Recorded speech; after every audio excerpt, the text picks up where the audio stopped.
Una semana más aquí en Flujo de Letras. Iniciamos con la frase de Carmen Conde que dice: la poesía es el sentimiento que le sobra al corazón y te sale por la mano. Y entonces se crea el texto poético. Maravilloso, extraordinario. Nuestro sentimiento, nuestras emociones, nuestro palpitar se transforma en palabra. Carmen Conde tenía toda la razón. Bien, vayamos a nuestro orador literario. ¿Quién tenemos? A Gabriel García Márquez. La semana pasada tuvimos un lavadero literario. Yo te mencioné algunos datos de Gabriel García Márquez, que era una persona supersticiosa, que era fan de Shakira.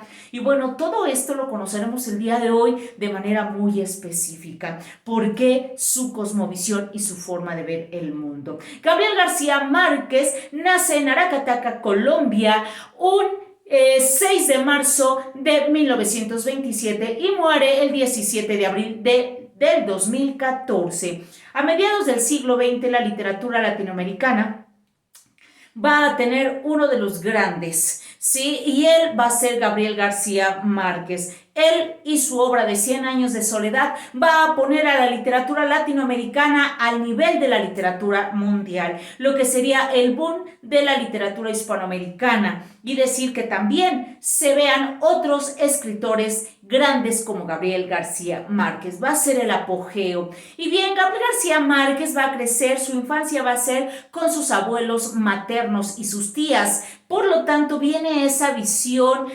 muy personal, muy intimista, cosmogónica. Obvio, el abuelo, al pertenecer a las cuestiones militares, le contaba historias y hazañas heroicas. Por otro lado, estaba la abuela, que le platicaba o le comentaba ciertas circunstancias de una visión femenina, de cómo se daba ese mundo, esa parte mágica, esa parte cosmogónica, sí, de creencias. Y también las tías, que alimentaron obviamente el mundo de Gabriel García Márquez. Y le sorprendía mucho que una de sus tías haya incluso bordado su mortaja. Eran situaciones entre la vida, la muerte, lo increíble y lo maravilloso. Él a los 5 años empieza a escribir. Él pasa su infancia con las tías y los abuelos maternos, como ya te había mencionado. Más adelante va a tener que reunirse con su familia. Esto va a ser impactante para Gabriel García Márquez, este cambio tan drástico. Sí, a él le tenía mucho miedo también al frío, no le gustaban los días pues lluviosos o melancólicos, y todo esto va a ir llenando y enriqueciendo esa visión para manifestarla en sus cuentos y en sus novelas. Gabriel García Márquez va a estudiar Derecho en la Universidad Nacional de Colombia. Realmente no se va a dedicar a ello, lo va a terminar, pero pues no va a incursionar, y va a quedar prendado cuando es un estudiante de su maestra, ¿sí? Ferguson. Ella fue la primera mujer que lo llegó a perturbar. Más adelante tiene uno de los grandes maestros en el nivel secundaria, que él dice que era uno de los mejores maestros de literatura. Él le hizo amarla y dedicarse a la lectura y al cultivo de las letras. Este maestro le decía que escribiera y lo empieza a hacer. Su primer texto, su primer cuento es La primera resignación. Y también va a ser Eva está en un gato.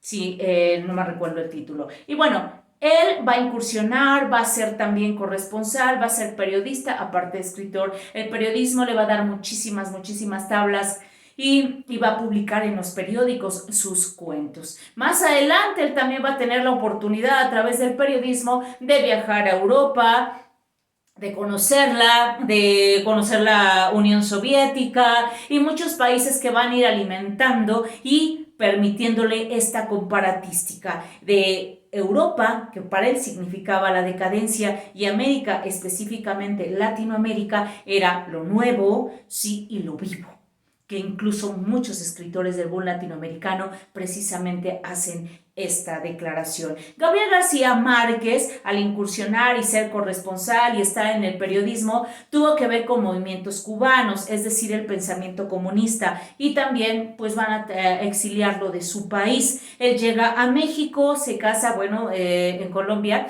con Mercedes Barcha, perdón, con Mercedes Barcha, la cual su esposa y él van a tener 2 hijos, Rodrigo y Gonzalo, que es quienes le viven. Y también, bueno, al estar en México, él va a dedicarse con mucho más, posiblemente tiempo a la escritura y también debo de decirte que incursiona en el cine dirigiendo El Gallo de Oro de manera conjunta con Carlos Fuentes. Gabriel García Márquez en 1982 recibe la noticia que es el ganador del premio Nobel en la novela o que le va a dar este premio es la novela de 100 años de soledad. Toda una cosmogonía, un lugar que es Macondo, los personajes Buendía, donde todo se crea, pero también todo se consume. Y va a estar alimentado de todas esas cuitas que tuvo o charlas con su abuela y con sus tías y las experiencias militares de su abuelo. Aparte,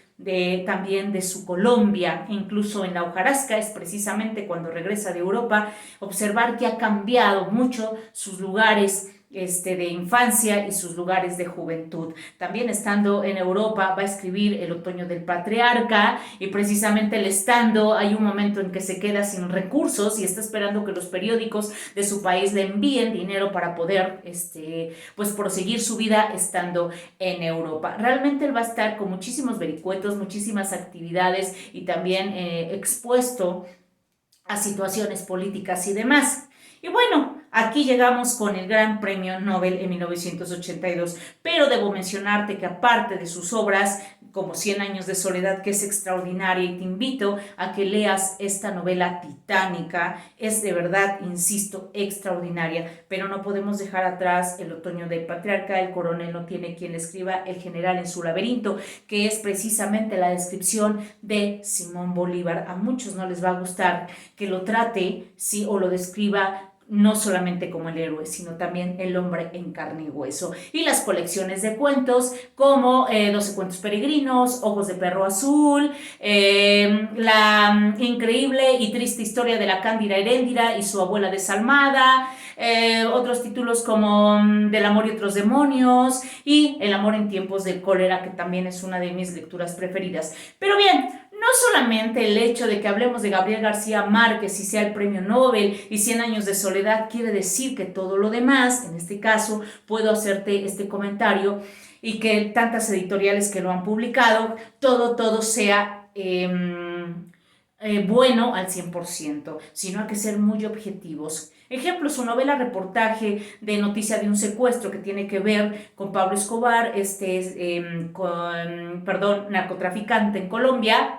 No es tanto, no es demasiado extraordinario el texto, ¿sí? Entonces hay que tener mucho cuidado. También te debo mencionar que una de sus grandes novelas es Crónica de una muerte anunciada. Todos los textos van a tener tintes, obviamente, de 100 años de soledad, que es extraordinaria y creo que debes empezar a partir de ahí. Y de pronto, si te espantan las páginas, puedes iniciar con alguno de sus cuentos, las colecciones de cuentos que ya mencioné. Y bien, no solamente eso de Gabriel García Márquez, sino también te tengo que mencionar que como un gran lector, Gabriel García Márquez incursionó en la transtextualidad, donde toma un texto de alguien como un tópico y lo refleja en otro contexto, que fue su última novela. Y esa última novela tiene que ver con el japonés Kawabata de la Casa de las Bellas Durmientes. Y su novela, sí, la última está relacionada con una transtextualidad.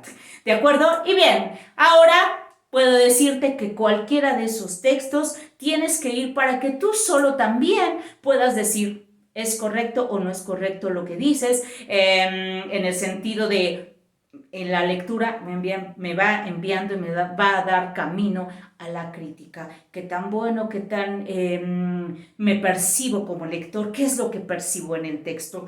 Obvio, la novela y los textos de Gabriel García Márquez, pertenecen al realismo mágico. ¿Y qué es el realismo mágico? El realismo mágico es lo extraño, lo irreal como cotidiano. Y no necesita ni tiene el objetivo de incitar emociones, más bien expresar emociones, expresar esas emociones de América Latina, de esa literatura hispanoamericana. Y bien, vayámonos a nuestra colación literaria. ¿A quién tenemos en nuestra colación literaria?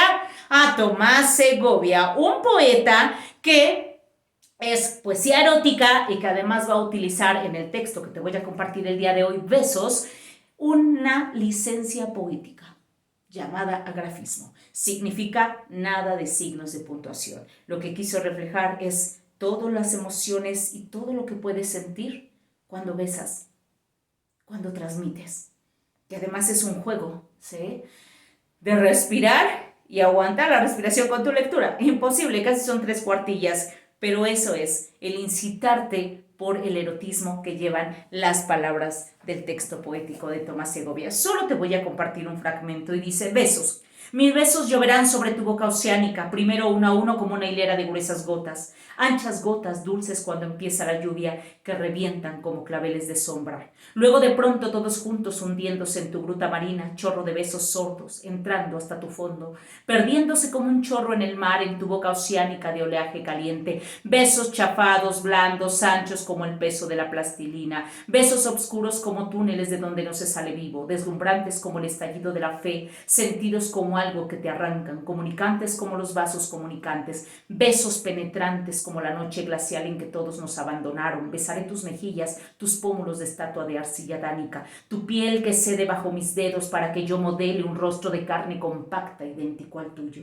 Y besaré tus ojos más grandes que tú toda, y que tú y yo juntos y la vida y la muerte del color de la tersura, de mi mirada asombrosa como encontrarse en la calle con uno mismo, como encontrarse delante de un abismo que nos obliga a decir quién somos. Tus ojos en cuyo fondo vives tú, como en el fondo del bosque más claro del mundo, tus ojos que tú no conoces, que miran como un gran golpe aturdidor y que me inmutan y me obligan a callar y a ponerme serio, como si viera de pronto en una sola imagen toda la trágica y descifrable historia de la especie, tus ojos de esfinge virginal. Maravilloso, extraordinario. Describe todo el cuerpo de su mujer, erotizando, ¿sí? Y termina de una manera excelsa. Dice: besaré, besaré, hasta hacer que toda tú te enciendas como un farol de papel que flota locamente en la noche. Busca el texto de Tomás Segovia. Y bueno, hasta aquí nuestro flujo de letras. Amor, paz y salud. Por favor, dale like. Si no te has suscrito, por favor, dale click a la campanita. También búscame en redes sociales como Instagram, en nombre de María del Rayo, o en Facebook como Rayo Vega. O también puedes escribirme tus comentarios y críticas, recomendaciones, o si quieres que hable yo sobre un texto, sobre una película, algo específico, lo haré con mucho gusto en lovecraft31@hotmail.com. Hasta la vista.